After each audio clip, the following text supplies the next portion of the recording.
আমার মাথা থেকে ডান পায়ের দিকে গোড়ালির এই পর্যন্ত ঝিঝি করে ব্যথা করতো। কাজ করতে গেলে অনেক ব্যথা পেতাম, সামনের দিয়ে ঝুঁকে কাজ করতে পারতাম না। হুম আর হুম। হাঁটাহাঁটি করলে অনেক কিটকিট করতো, কামড়াইতো, পায়ের গোড়ালিতে অনেক করতো। আসসালামু আলাইকুম। বরাবরের মতো আজকেও আমি একটা পেশেন্ট রিভিউ নিয়ে এসেছি, যার আমরা অপারেশন করেছিলাম প্রায় 1.5 মাস আগে। তো আজকে ওনার সাথে ওনার অভিজ্ঞতা শেয়ার করব এবং ওনার কি কষ্ট ছিল সেগুলো আপনাদের জানানোর চেষ্টা করব। আসসালামু আলাইকুম ভাই। ওয়ালাইকুম আপনার আসসালাম। নাম কি? আমার নাম মোহাম্মদ রেজাউল। হ্যাঁ। আপনার বাসা কোথায়? আমার বাসা চান্দরা পল্লী বিদ্যুৎ, গাজীপুর। চান্দুরা পল্লী বিদ্যুৎ, গাজীপুরে। ও, আপনি কি কাজ করতেন ভাইয়া? আমি গার্মেন্টসে চাকরি করি। গার্মেন্টসে চাকরি করেন। আপনার কি কষ্ট ছিল একটু বলেন তো। আমার মাথা থেকে ডান পায়ের দিকে গোড়ালির এই পর্যন্ত ঝিঝি করে ব্যথা করতো, ব্যথা অবশ অবশ লাগতো। কতদিন ধরে এই ব্যথা ছিল আপনার? 8-9 মাসের মতো ছিল আর কি। 8-9 মাস ধরে না? এটার জন্য কি কি অসুবিধা হতো আপনার? কাজ করতে গেলে অনেক ব্যথা পেতাম, সামনের দিয়ে ঝুঁকে কাজ করতে পারতাম না।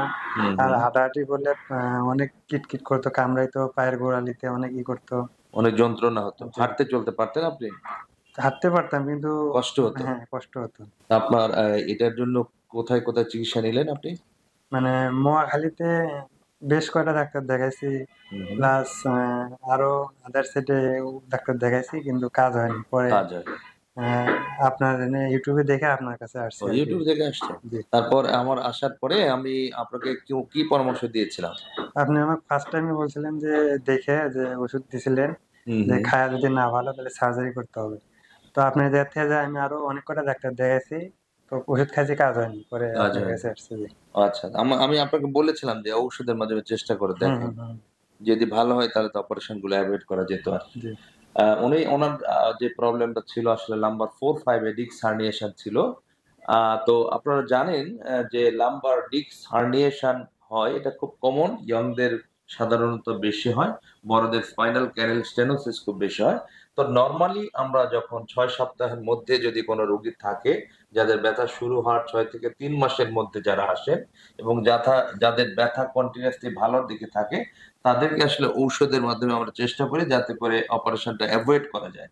বাট ওনার ক্ষেত্রে যেটা হয়েছিল যে ঔষধ, কনজারভেটিভ ট্রিটমেন্ট, ফিজিওথেরাপি সবকিছু নেওয়ার পরেও ওনার ১ বছর আসলে খুব বেশি উন্নতি হয়নি। এই জন্যই আসলে এটাকে কনজারভেটিভ ফেইলিওর বলে। তখন আমরা অপারেশনের সিদ্ধান্ত নেই এবং অপারেশনের পরে উনি আসলে আমার কাছে এসেছেন প্রায় ১.৫ মাস পরে, তাই না? জি ১ স্যার। মাস ২০ দিন পরে। জি স্যার। তো এখন আপনার কি অবস্থা একটু বলেন তো? এখন আলহামদুলিল্লাহ আগের থেকে অনেকটা মোটামুটি ভালো। হ্যাঁ, একটু। কোমরে একটু ব্যথা আছে। হ্যাঁ হ্যাঁ। আর পায়ের গোড়ালিতেও একটু ব্যথা হ্যাঁ আছে। হ্যাঁ। তো আমরা এক্সামিন করলাম। উনার যে ব্যথাটা এখন কোমরে যে জায়গাটা, অপারেশনের যে জায়গা, সেখানে তো কোনো ব্যথা আছে? না না না। সেখানে কোনো ব্যথা নাই। সাইডে একটা জয়েন্ট যেটাকে স্যাক্রোআইলিয়াক জয়েন্ট বলে আমাদের।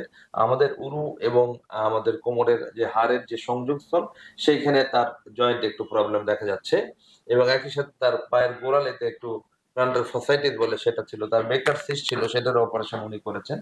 তো ওইখানে কিছু সাইটে তার পেইন আছে, যেটা নট রিলেটেড টু আমাদের পিএলআইডি সমস্যা, সেটার সাথে রিলেটেড না। ওনার স্যাক্রোইলিয়াক জয়েন্ট এ ব্যথা হচ্ছে। 25% মানুষের যাদের কোমর ব্যথা হয়, তাদের আসলে স্যাক্রোইলিয়াক জয়েন্টের ব্যথা থাকতে পারে। সেটার ক্ষেত্রে ওনার ব্যথাটা আছে আর কি কিছু। এখন আমাদের টার্গেট হচ্ছে যে আমরা ওনাকে ব্যায়াম এবং ফিজিওথেরাপি আজকে আমরা দেখাবো, শেখাবো এবং এইভাবে উনি চললে ওনার ব্যথা মুক্ত হয়ে যাবে ইনশাআল্লাহ।